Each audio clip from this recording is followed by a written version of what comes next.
Last Tuesday, a couple walked into a dealership in Cheshire with paperwork. They had bought a brand new Bailey Phoenix 6 months earlier.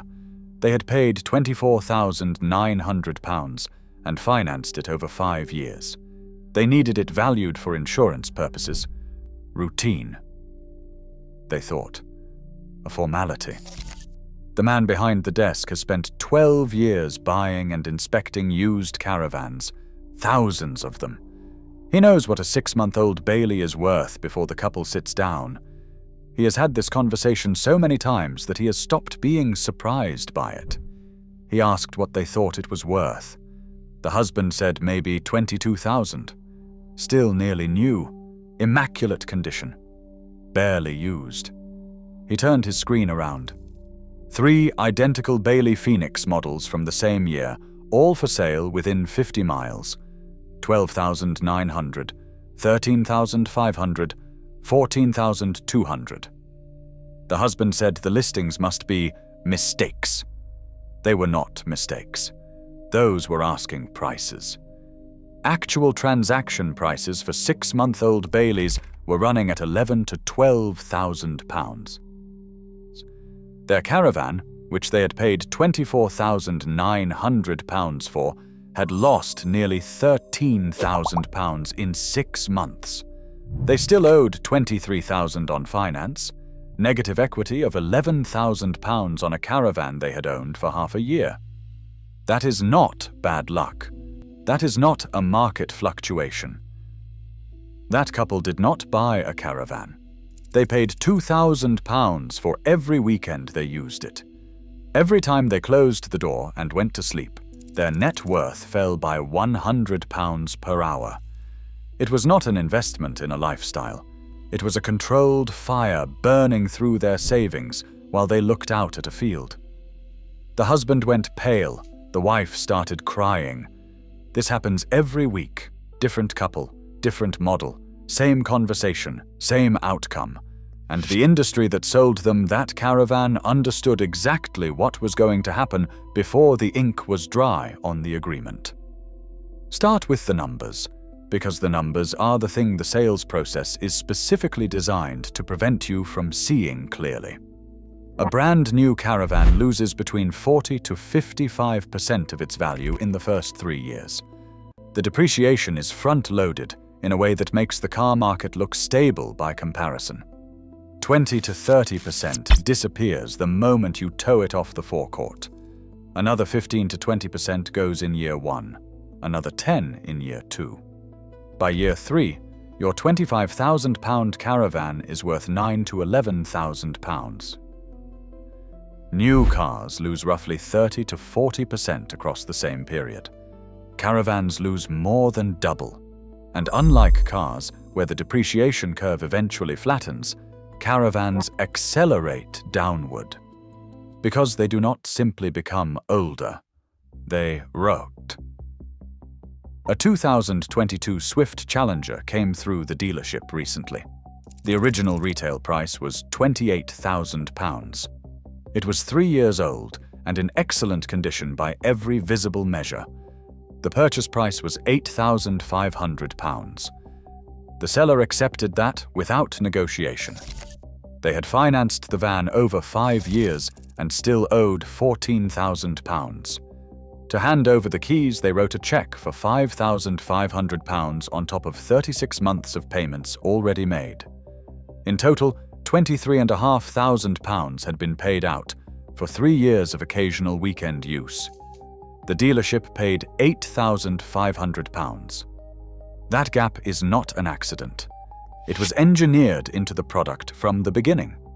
Under that gleaming aluminium skin is a skeleton of cheap softwood with roughly the same resistance to the British climate as a cardboard box. This is not a construction flaw. It is a construction choice. Modern caravans are built and price-focused, not made to a quality standard. Manufacturers know exactly how much the average buyer will finance, and they engineer backwards from that number. A typical mid-range caravan costs between £6,000 and £9,000 to manufacture.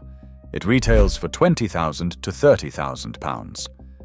The margin requires a construction specification that looks credible on a showroom floor, and that holds together just long enough for the warranty period to expire. The frame is untreated softwood. The insulation is polystyrene. The skin is thin aluminium. Moisture enters through panel seams, finds the timber, and in the British climate does what untreated softwood always does. A panel came off a 5-year-old Luna during inspection recently. The timber battens behind the wall were black with mold. The structural integrity was gone. The floor was soft underfoot. The caravan was effectively scrapped. It had cost £26,000 new. The owner had kept it dry, serviced it annually, and used it carefully. None of that mattered. The frame had been rotting from the inside for years before any visible sign appeared on the surface. The manufacturer is not building a vehicle. They are building a habitat for mold, with an expiry date that coincides precisely with the end of your warranty. That is not a coincidence. That is a specification. But the mechanism that makes all of this invisible at the point of sale is the monthly payment. The dealership never sells you the total cost. It sells you permission to keep dreaming for £299 a month. That figure is financial anesthesia. It numbs you to what you are actually signing. You do not feel the weight of £18,000 in total repayments because the number in front of you is £299. Monthly. Manageable.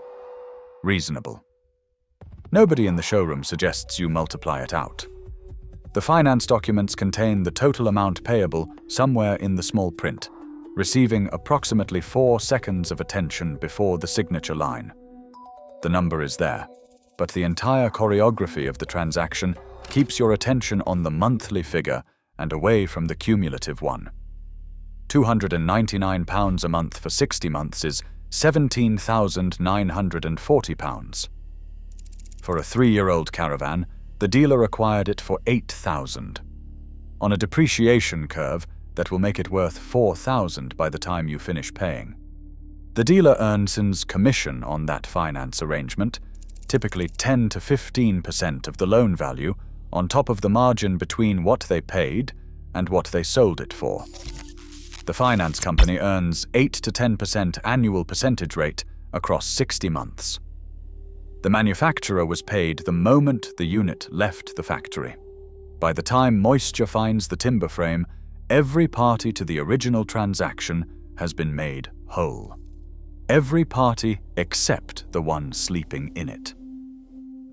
Now add what it actually costs to own one beyond the finance agreement, because this is the second set of numbers that never appears in the brochure.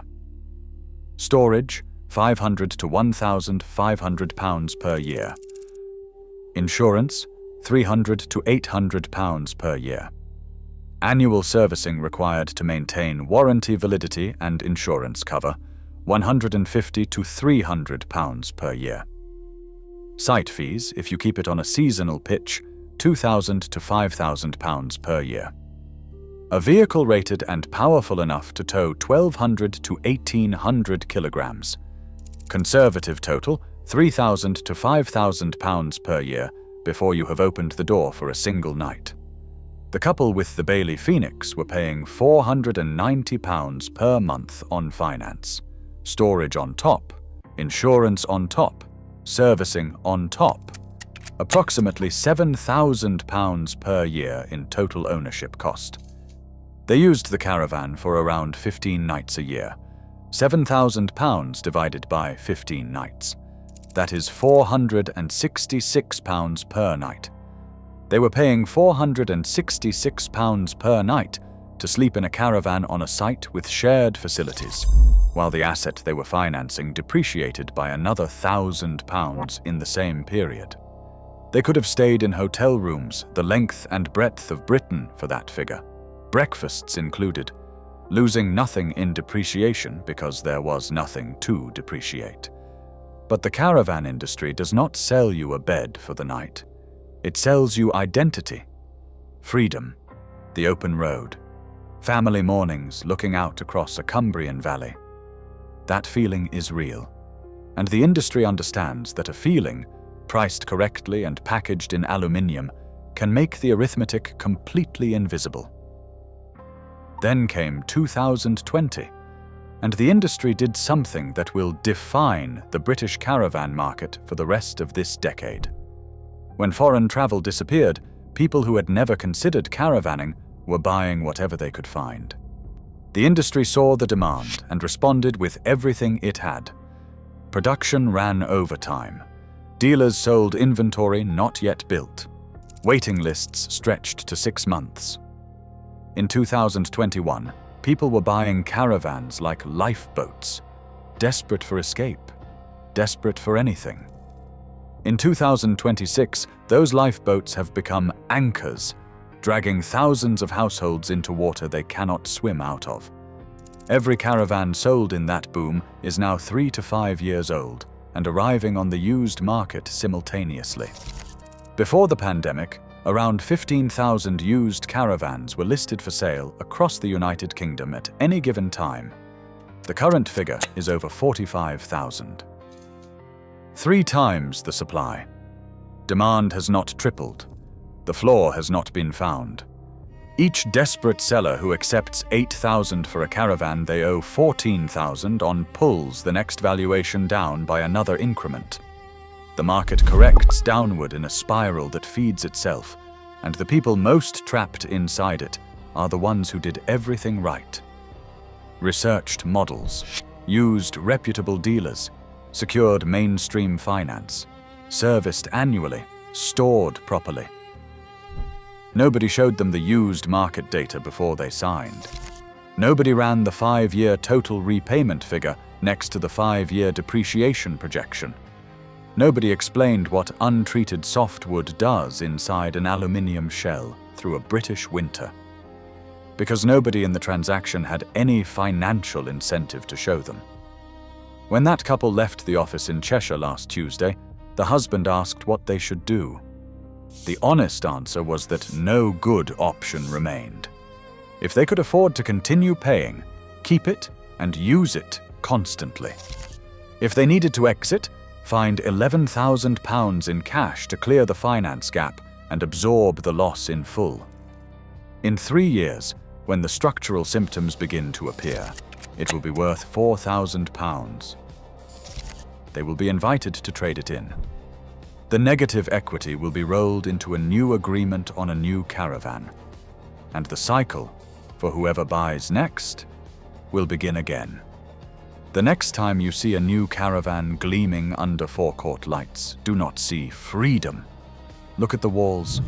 Think about the untreated timber frame behind that aluminium skin absorbing the first autumn rain. Think about the finance agreement that will outlast the structural integrity of what it was written to purchase. The industry is not selling you a vehicle. It is selling you a cage made from cheap wood and borrowed money. And the door of that cage locks from the outside.